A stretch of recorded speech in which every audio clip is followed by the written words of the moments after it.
Hey guys, welcome back to my channel. If you are new, welcome. So Diddy's fate is hanging by a thread with less than 24 hours left. And he's pulling out all the stops. We're about to break down the madness, okay? First off, he wants to speak to the judge first thing tomorrow. This will be the first time he has ever addressed the charges he was convicted of since, remember, he chose not to testify during his 8-week trial. So tomorrow, he is going all out. He even requested and was granted permission to wear regular street clothes instead of his jail jumpsuit. So a letter filed on his behalf read, "The sentencing proceeding holds significant importance for Mr. Combs. He wishes to appear before the court, address your honor, and allocute in the most dignified and respectful fashion possible. The requested order will facilitate that desire, as criminal defendants, like any other party appearing in court, are entitled to enter the courtroom with their heads held high." So Diddy's speech is critical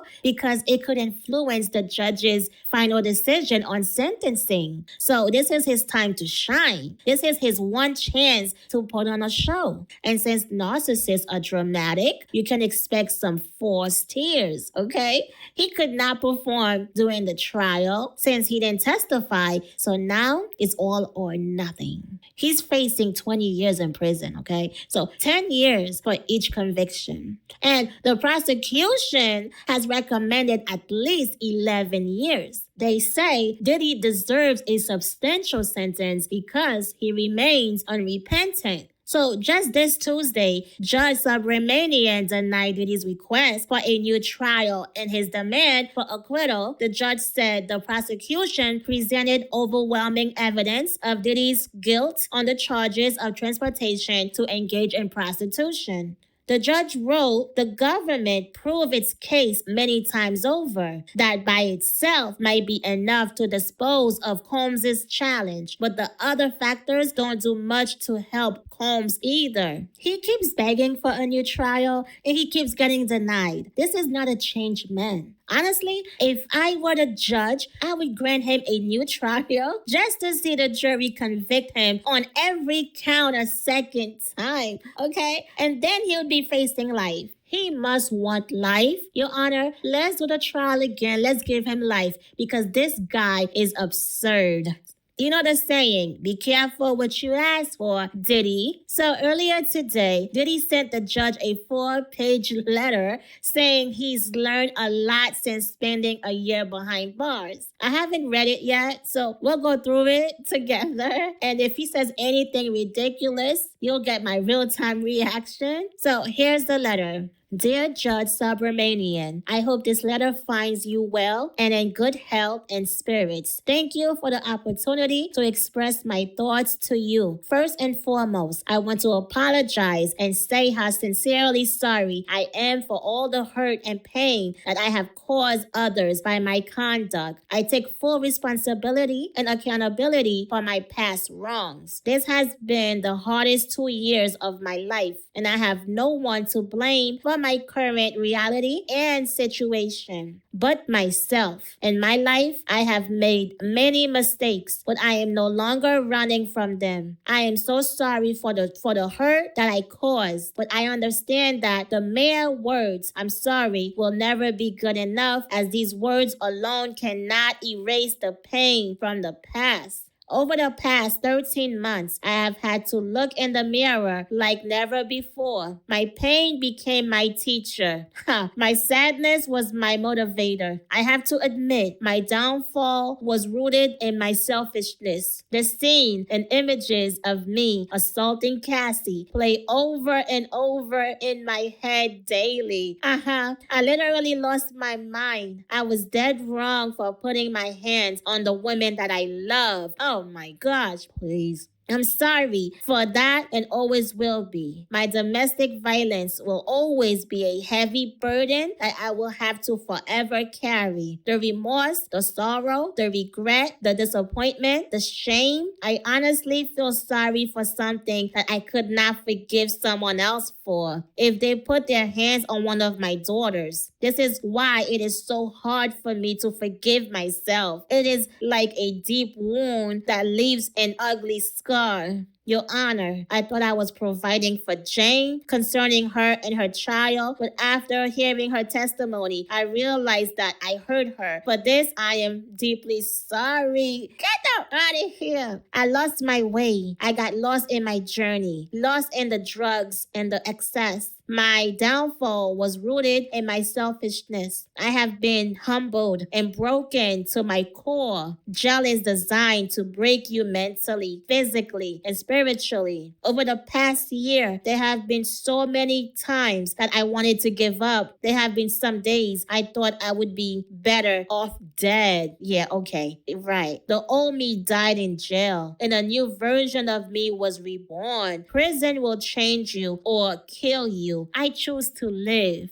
Ooh, he is putting on a show. Whoever wrote this, Tinny Garagos.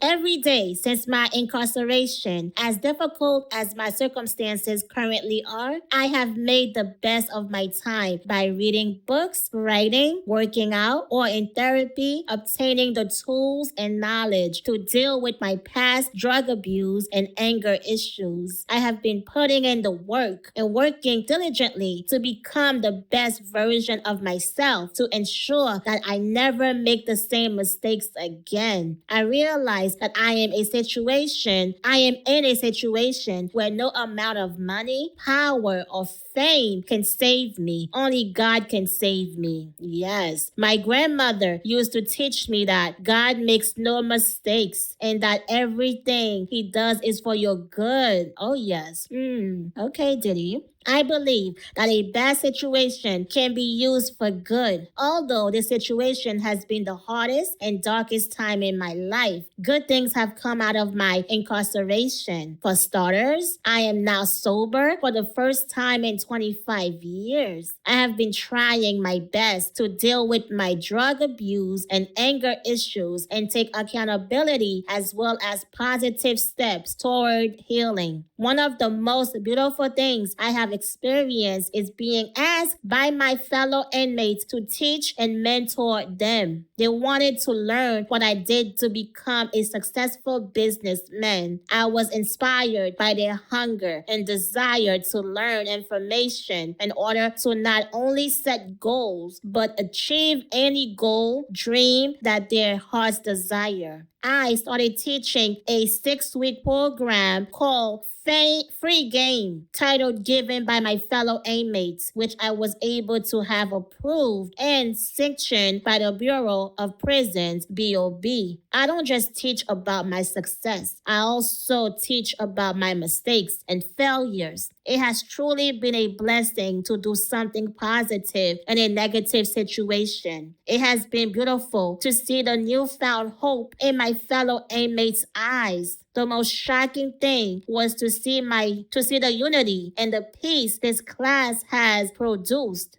As you're probably aware, jails and prisons are segregated places. However, in our class, we have Black, Spanish, white, and Asian all together in one room, learning and working together. We even have an interpreter for the Spanish-speaking inmates. The biggest miracle that I've seen with this class is all of the gangs, such as Bloods, Crips, MS-13s, Trinitarios, and 18th Streets in one room working together. I am also proud to say that since this class started, there have been no fights in our unit. This class has also helped me in my time of need and despair. Being able to do something good for others has also given me so much needed hope. God blessed me with this opportunity to help others, and I will continue to do so. I ask you for mercy today, not only for my sake, but for the sake of my children. God blessed me with 7 beautiful children, 3 sons and 4 daughters. Their names are Quincy, Justin, Christian, Chance, Jesse, Delilah, and the newest addition, a 2-year-old daughter, Love.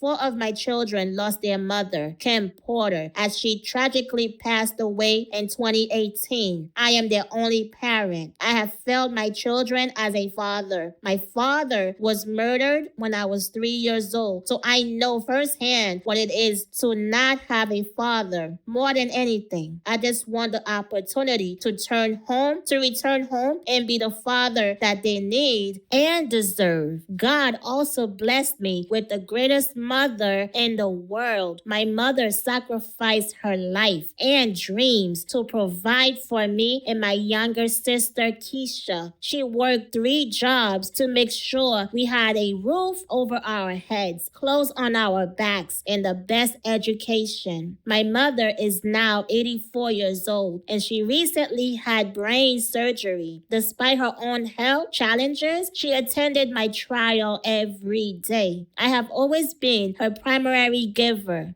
It breaks my heart that I put myself in this situation, and for the first time, I am unable to be there for my mother when she needs me most. As I write you this letter, I am scared to death, scared to spend another second away from my mother and my children. I no longer care about the money or the fame. There is nothing more important to me than my family. I understand that one factor the court has to consider is deterrence. Deterrence for me and for others to ensure that no one follows in my footsteps and makes the same mistakes. For over a year, I have been locked in one room with 25 other incarcerated people, sharing the same one room. And in this room that I share, there are no windows. There is no natural clean air. There is no sunlight. And we all live in one room. We eat, sleep, use a toilet, take showers, and prepare meals all in the same room. The conditions that my actions have placed me in are inhumane. I don't tell you this for pity or sympathy. I'm simply sharing my truth and the truth of my fellow incarcerated people. We have no clean drinking water and we boil our drinking water. We all share one washing machine, which is broken. I am surrounded by drugs and live every day with the constant threat of being stabbed or losing my life. Again, I am not expecting pity or sympathy, but my time at MDC has changed me forever. Prior to being in jail, I took care of and was present for my family. Being in jail and because of my conduct, I lost the ability to care for my mother. I lost the ability to effectively raise and support my children. I have missed my 3 daughters' proms and graduations. I have missed taking one of my daughters to college. I have lost the freedom to teach my 2-year-old how to speak, dance, play, or be there to console her when she falls down or has a nightmare.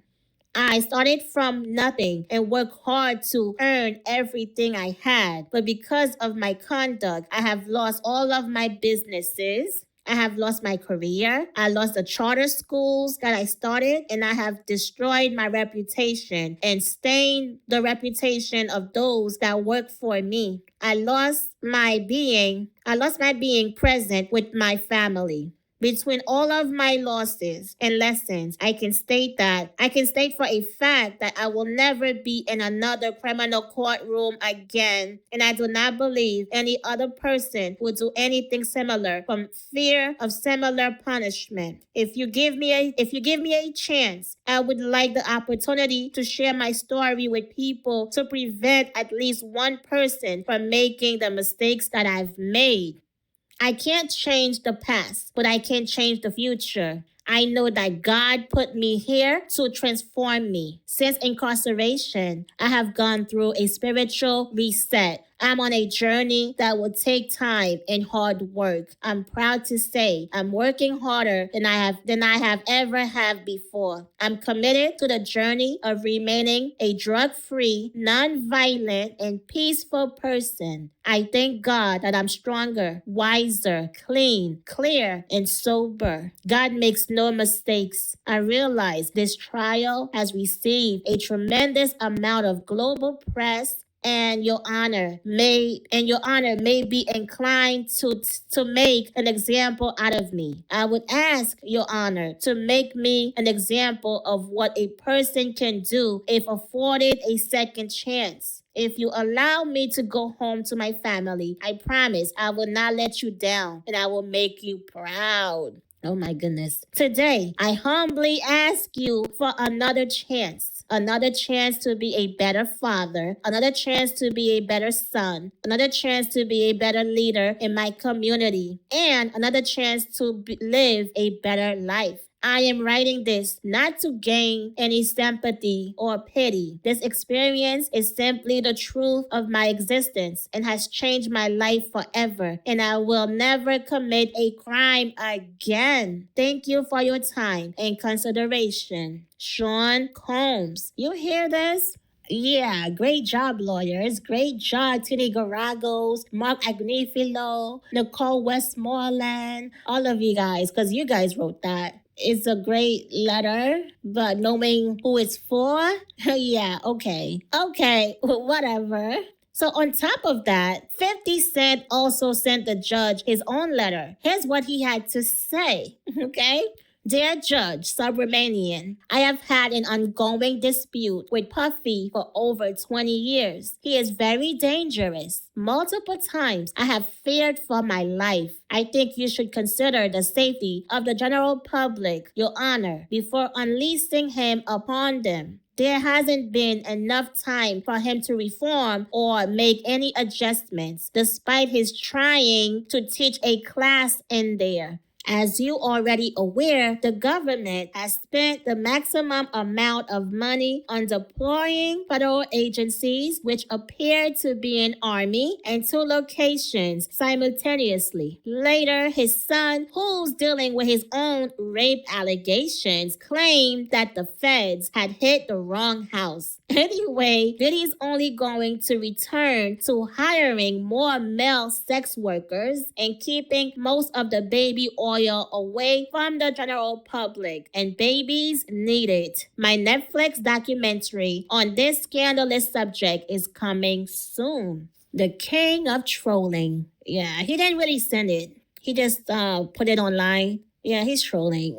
Now, which victims will show up in court tomorrow? So far, Mia, Diddy's former assistant, has confirmed she'll be there to read her victim statement. I wonder if Deontay Nash, Cassie's stylist, will appear. You know, he just filed a lawsuit against Diddy, accusing him of sexual battery and human trafficking. According to the lawsuit, Diddy subjected him to a decade of sexual and physical assault, sexual and verbal harassment, trafficking, degradation, and humiliation, threats to his life and well-being, stalking, control, and psychological manipulation. The filing details disturbing incidents, including a party in 2013 or 2014 where Diddy allegedly exposed himself to Deontay in front of staff. It also claims Diddy repeatedly groped his body in a sexual way without consent, made constant unwanted sexual comments, and fixated on Deontay's sexuality, bringing it up in front of friends and colleagues. His lawyers say this left Deontay feeling objectified and unsafe. It gets worse. The lawsuit alleges Diddy was violent at times and told Deontay that he only lived because Diddy allowed it. He allegedly used power, intimidation, and threats to keep Deontay under control. Even after leaving his employment, Deontay says the threats have continued and he still fears for his safety.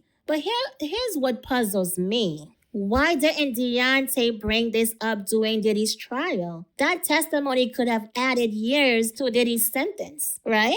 When Diddy's attorney asked him if he planned to sue, Deontay said, "No, I'm focused on getting out of here." When asked if he had lawyers to pursue legal action, he replied that he only had them for protection. Yet now, here he is filing a civil lawsuit asking for punitive damages and compensatory and requesting a jury trial. He wants a jury trial. Oh my gosh, what a mess. I almost forgot. Gina Hahn wrote another letter to the judge. The bail letter wasn't enough, apparently. I can't stand women like her, choosing money over dignity. So, in her letter, she claims prosecutors pressured her into being labeled victim 3 in the indictment. She says she sat down with them 3 times, answered all their questions, and handed over photos, videos, and text messages. According to her, she told prosecutors she was not a Diddy victim. She was never trafficked or forced into prostitution, but they kept insisting she was. Gina says she would have testified to tell her truth if she had been called to the witness stand.